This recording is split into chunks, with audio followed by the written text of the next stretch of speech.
রণবীরের প্রশংসায় এবার পঞ্চমুখ নওয়াজুদ্দিন। বলিউডের শক্তিশালী অভিনেতা নওয়াজুদ্দিন সিদ্দিকী রণবীর সিংকে অভিনয় শিখিয়েছে, যা অনেকেরই অজানা। তিনি বলেছেন, রণবীরের ভেতর শুরু থেকেই একজন বড় অভিনেতা হওয়ার সব গুণ ছিল এবং তিনি শুধু তাকে সঠিক দিশা দেখানোর চেষ্টা করেছেন। 2010 সালে ব্যান্ড বাজা বারাত ছবির মাধ্যমে বলিউডে অভিষেক হয় রণবীরের। দেখতে দেখতে কেটে গিয়েছে 15 বছর। এই সময়ে রণবীর কখনো রোমান্টিক হিরো, কখনো খলনায়ক, আবার কখনো কৌতুক অভিনেতা, সব রূপেই দর্শকদের মুগ্ধ করেছেন। সম্প্রতি মুক্তি পাওয়া ধুরন্ধর ছবিতে হামজা চরিত্রে তার অভিনয় নতুন করে প্রশংসা কুড়াচ্ছে সমালোচক ও দর্শক মহলে।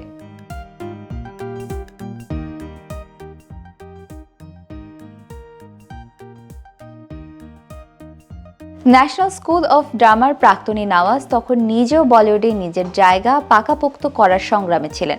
সেই সময়েই তিনি রণবীরের প্রথম ছবি ব্যান্ড বাজা বারাতের জন্য অভিনয়ের খুঁটিনাটি শিখিয়ে তাকে প্রস্তুত করেছিলেন।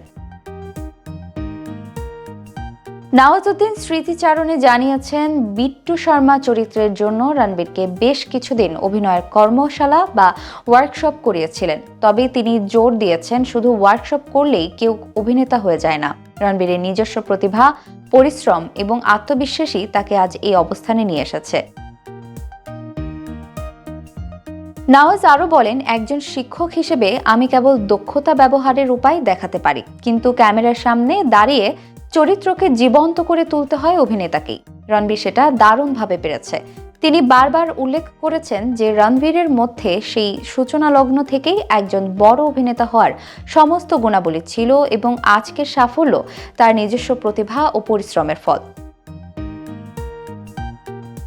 প্রথম ছবিতেই রণবীর শ্রেষ্ঠ নবাগত অভিনেতার পুরস্কার জিতে নেন। নওয়াজ নিজের অবদানকে বড় করে দেখেন না, বরং সবকিছুকে রণবীরের ব্যক্তিগত প্রতিভা ও ধারাবাহিক পরিশ্রমের ফল হিসেবে দেখেন। আজ 15 বছরের ক্যারিয়ারে দাঁড়িয়ে রণবীর সিং শুধু জনপ্রিয় অভিনেতা নন, তিনি একজন বহুমুখী প্রতিভাধর শিল্পী।